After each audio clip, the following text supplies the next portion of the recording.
So good afternoon everyone. So today I am here with my English class number 16, and today we will be continuing with what we were doing from almost about 3 days, since 3 days I think, yes. So we are here studying an article, or maybe discussing an article or an essay written by Vandanashiva, which is titled "Everything I Need to Know, I Learned It in the Forest."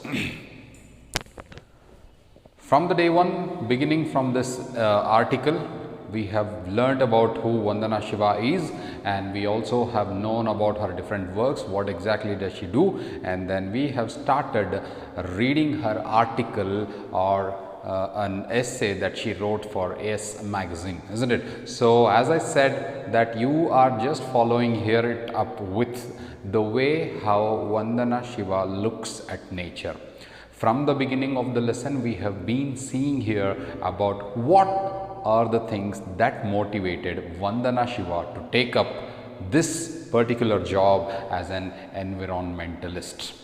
Okay, so the location and all those stuff we have been discussed, and in the last class specifically what we discussed was something about the Garhwal family or the women of Garhwal with respect to Chipko movement, and how exactly the women of that particular region came in defense with saving the lives of the trees, irrespective of the people, whether they are their own husbands or fathers or brothers or so. So one example is been given by that woman by name Bachni Devi, who led her protest against her own husband. And we also saw about they started off composing their own folk songs in the form of protesting against the deforestation, isn't it?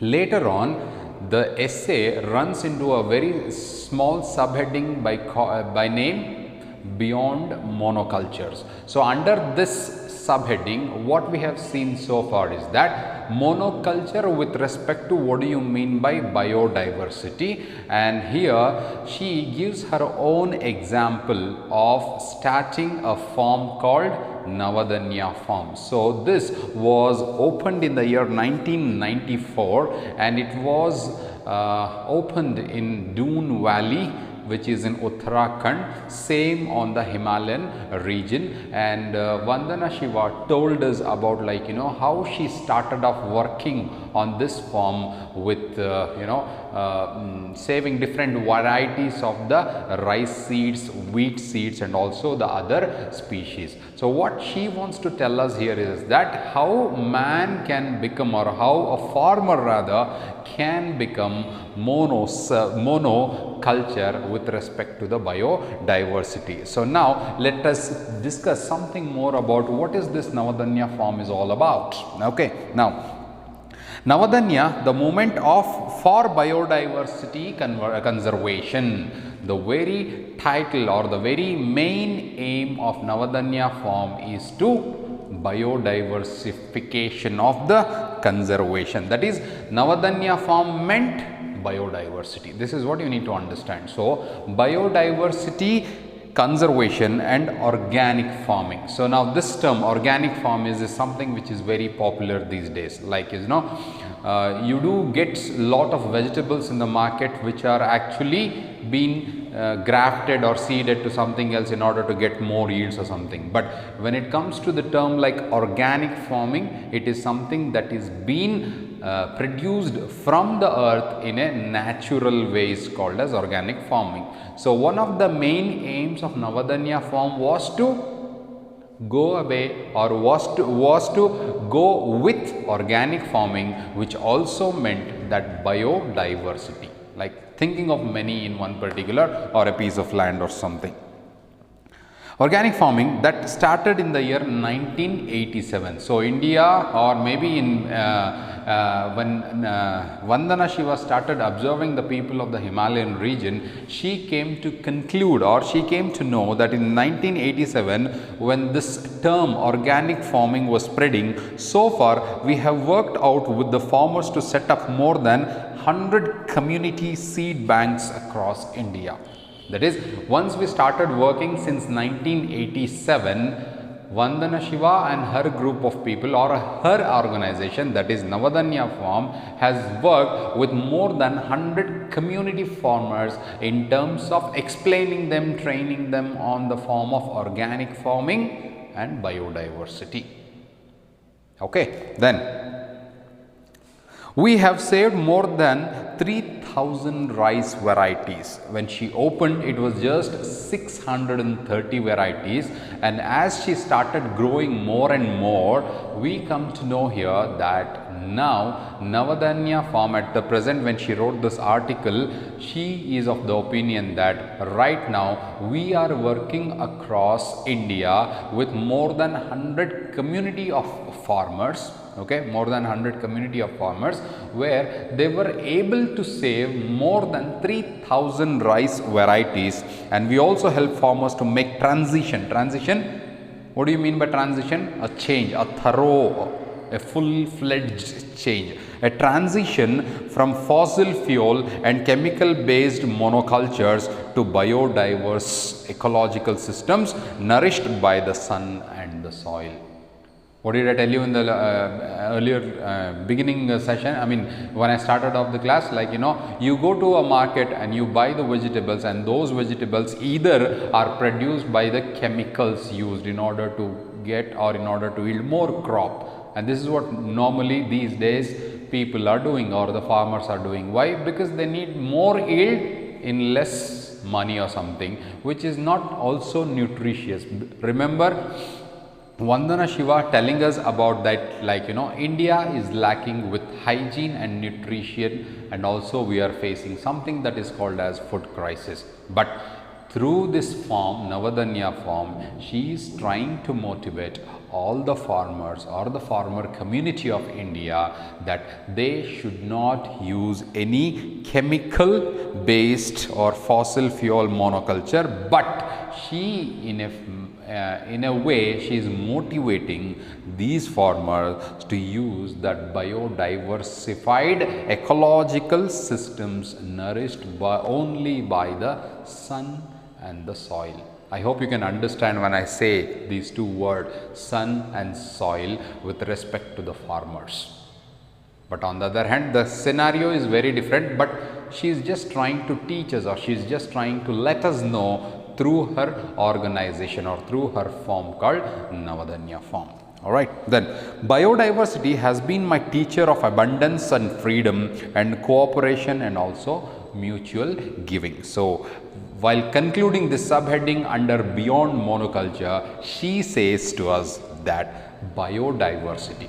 So this form of biodiversity became Vandanashiva's teacher in abundance, also with the freedom and of cooperation and also of mutual giving. So what do we come to, or how can we conclude this subheading Beyond Monoculture? Is that Vandanashiva is trying to motivate or is trying to train or educate the farmers, produce your crops or grow whatever you're growing in your fields, but make use that you use the nature as a whole, or ecology or a biodiversity as a whole, just by sun and the soil. So far till so for Vandanashiva right now, biodiversity has become the teacher. Okay, the biodiversity has become the teacher here. So all this while you have been listening to the discussion on what Vandanashiva is right now telling us about these two specific things that she would like to bring it to the notice of the readers. And don't forget that this essay that we are doing, or this article that we are reading, was actually was published in Yes magazine some times ago. So what I need to do now is that today let me give you a very small assignment or a task to be completed, and you will have to do that finding it out more from the sources that are available with you. Okay, so I'm just going to give you my number here where I'm using on WhatsApp, and you have to follow very carefully the instructions that will be given to me, and you need to send me that notes through WhatsApp by working on the task that I'm going to give you now. Okay, so before I could start anything in terms of the instructions or so, let me once again tell you about what we were doing so far. So I have stopped at a moment where beyond monocultures was something that we were doing.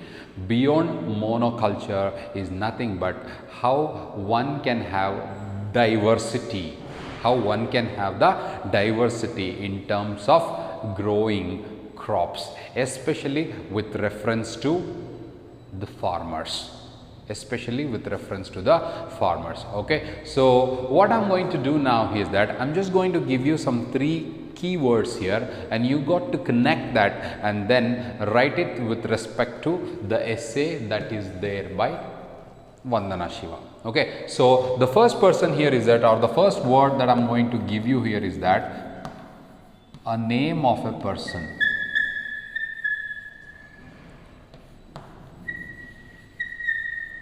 Okay, Kalimullah Khan is the name of a person. Okay, who he is, what he did, everything you will have to find it out. Okay, but to tell you one specific thing about this man, Kalimullah Khan is regarded as the mango man of India. I think we had a discussion while I was doing this class with the first C section students or so, right? So Kalimullah Khan is the name of a personality here. This is the man. Okay, you got to find out more about him. Okay, on the other hand, you have something that is called as biodiversity.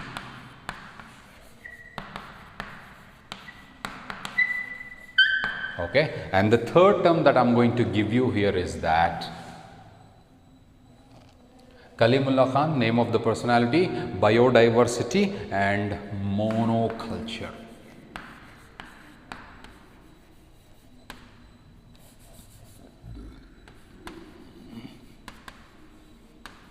Okay, make use of these 3 words.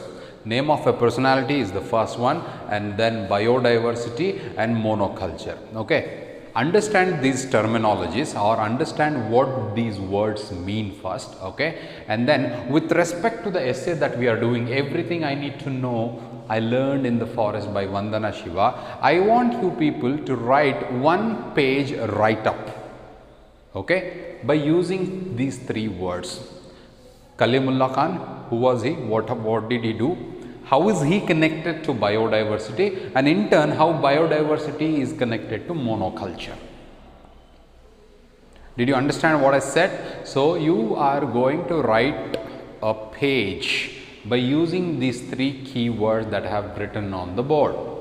Okay, make use of these 3 words, connect it, how do they mean and how do they coexist to each other or something, and then with respect to what we did on beyond monocultures, you need to write a short write up, maybe some 300 words or so in 1 sheet of paper on an A4 sheet, a paper or something, and you got to WhatsApp me on the number.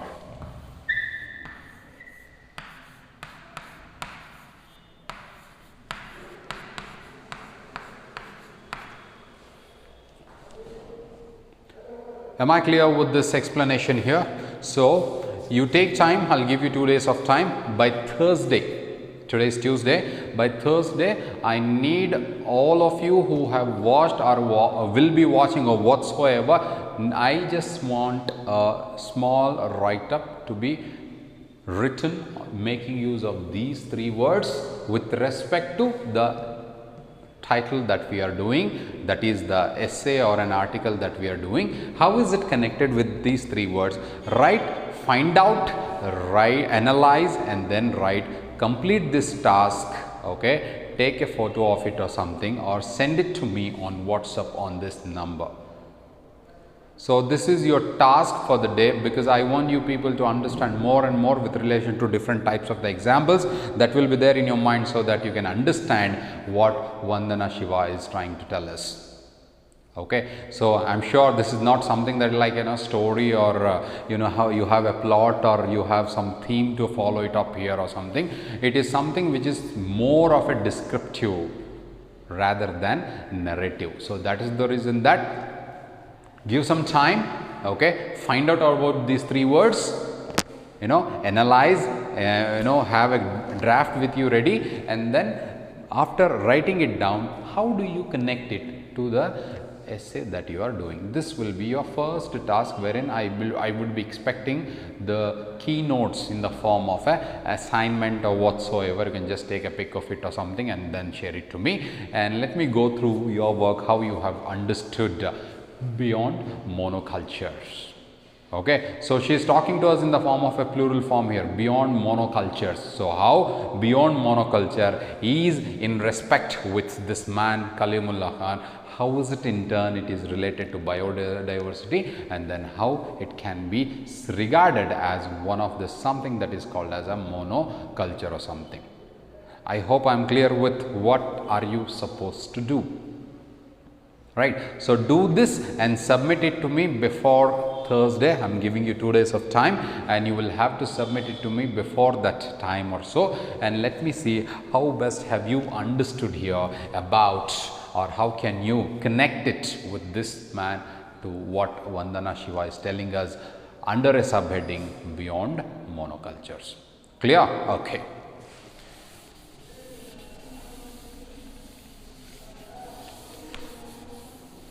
So after monoculture, after beyond monoculture, now Vandanashiva gives us something under a heading or under a subheading, rights of nature on the global stage. It's given in your text, you can just look into it, and then let us do this particular thing and wind up this class. Okay, now rights of nature on the global stage. What do you understand? Right? So you got to know here like how not only India but the whole of the world regards nature as. So in this brief description about this, Vandanashiva tells us about, like, what is the importance of nature. So the rights of nature, the rights, what values does it have? The rights of nature, not on one single piece of land like India or so, it is on a global scenario. Okay, so look at this and start reading it. So when we do it, you will come to know the importance of the nature. When nature is a teacher, we co-create with her, we recognize her agency and her rights. So she is talking to us about the nature, and she is talking to us with the perspective of how nature is throughout the world. When nature becomes teacher, okay, when the nature becomes teacher, we as human beings try to co-create with her. We try to recognize her agency, potential, agency, and also her rights. What is the nature's rights on us?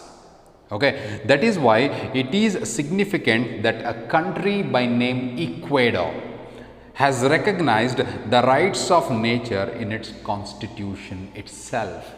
She gives one precise example of how nature can be regarded as.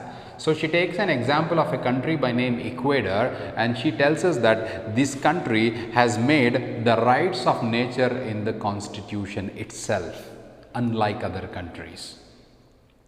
In April 2011, the United Nations General Assembly, UN General Assembly, inspired by the Constitution of Ecuador and the Universal Declaration of Rights of Mother Earth initiated by Bolivia. Okay, she is trying to give us how Earth is, or how can be the nature with respect to the global scenario. The first country that she takes us is the Ecuador, and this is a country which has included the rights of nature in its constitution itself. Then the second example that she gives is like, a country by name Bolivia, which has organized, unlike the Ecuador, the Universal Declaration of Rights of Mother Earth, Universal Rights of Declaration, Universal Declaration of the Rights by the Mother Earth, which was started by a country by name Bolivia. organized a conference on harmony with nature as a part of Earth Day celebration. You all celebrate Earth Day, isn't it? In the similar way, on the occasion of the Earth Day, these two countries by name Ecuador and Bolivia gave their own ways of how do these countries regard Mother Earth. Okay, so one has a right in the constitution itself, the second one is in the form of declaration of the human rights or the declaration of the rights on Mother Earth by human beings. So these are the two things which actually did on harmony on par with, with association with or on par with harmony with nature as a part of the Earth Day celebration. So when do we celebrate the Earth Day? You know it better, right? So much of the discussion centered on the ways to transform systems based on domination of people over nature, men over women and rich over poor into the new systems based on partnership. I think this particular paragraph is self-explanatory. You can understand how two countries are different in a way that they took an initiation. On the other hand, it also talks to us about the discussion which was mainly centered on how can we coexist. Right. So it is a ways of transforming the system of domination. Like, if you take as a layman, whom do you think that we have the domination? We have domination entirely on the nature, isn't it? Because we use it as the way we like. In the similar way, when we are talking here about on the Earth Day celebration, when there was a kind of a panel discussion between the countries of the environmentalists and the earth specialists or something, they mainly stressed on the fact that how human beings are having their own domination on nature, man on women, rich on poor. That is, the discussion went on in the form of having domination on the other forms or the other sects of life, which as an example has been given, out of which domination of human being on nature is first. After that, it is men on women, and then it is on a rich on a poor. So most of the discussion was going on in that way. Then the UN Secretary General's report, Harmony with Nature. Okay, so the UN Secretary General's report, after this Earth celebration or after all these discussions that were made, finally they came out with a report by name Harmony with Nature. What is harmony?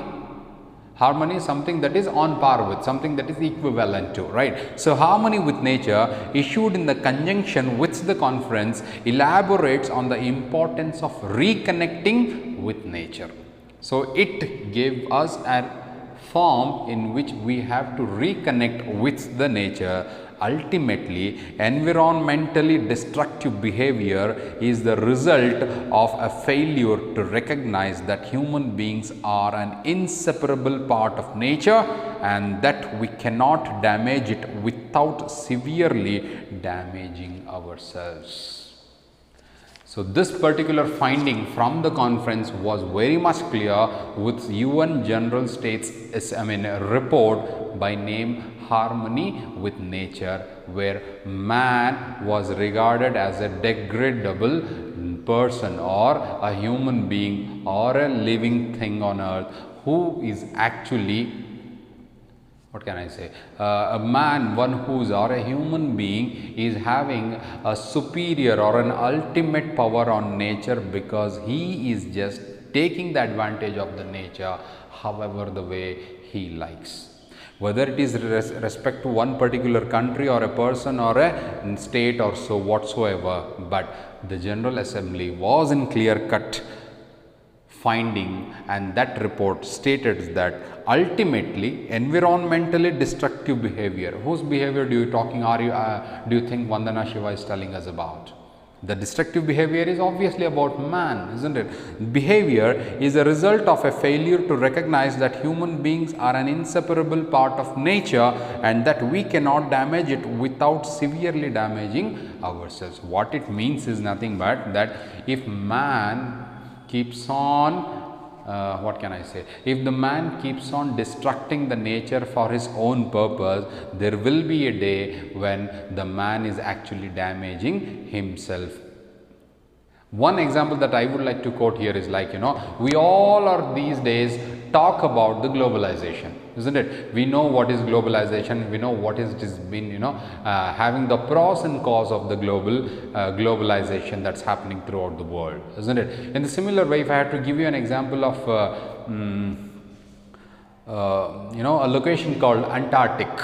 Now, what is happening for the glaciers that are there in Antarctica? They are slowly melting down because of the globalization. As a matter of cause, the water level in the seas are increasing, isn't it? So, if these two are examples, this report by United Nations General Assembly, the report, The Harmony with Nature, is something that holds good, because man has become environmentally degradable to himself, and if he keeps on doing the same thing, if we go on with the matter of fact with globalization, so to say, then it is one day definitely man will conclude himself by saying that when I am destroying the nature for my own purpose, it is the fact that I am destroying my own self.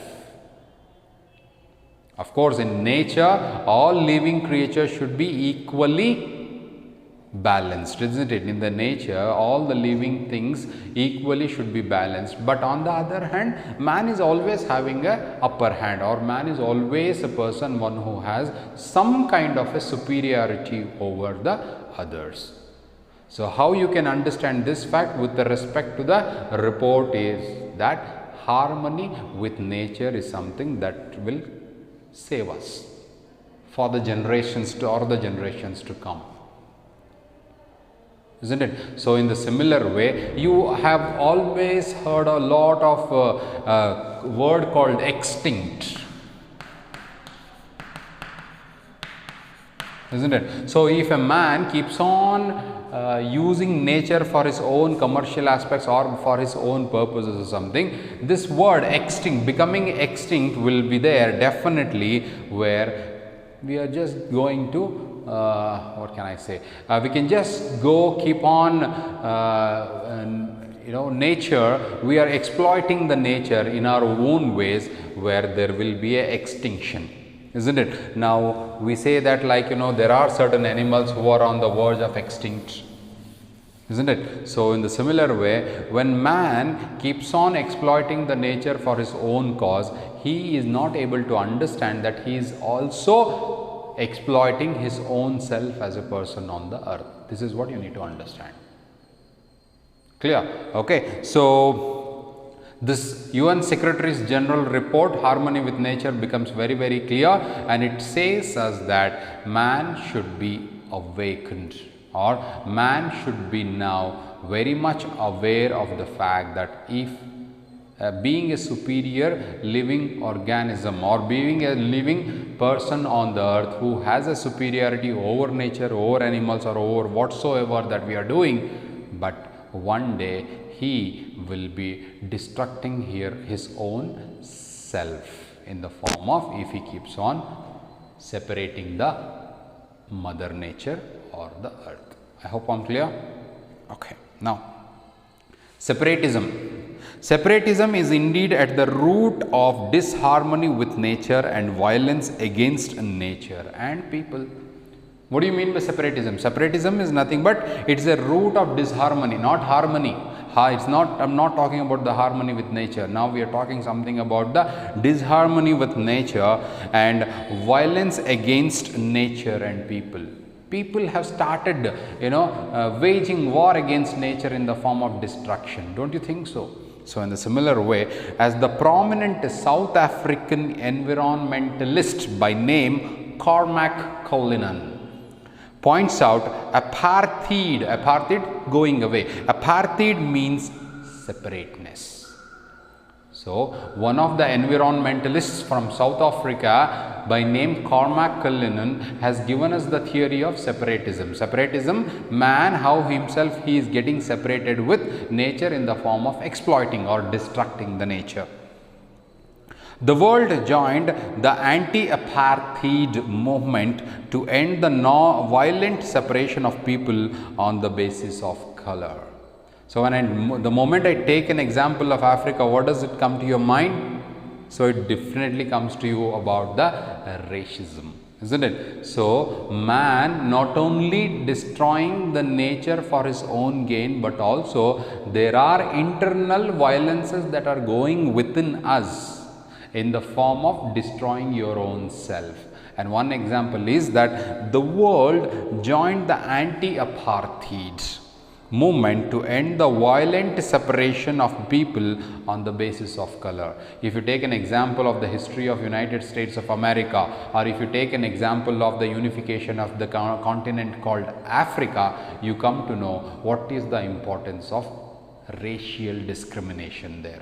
Right. So, racial discrimination. So, that is what she is saying, and then she says apartheid in South Africa was put behind us.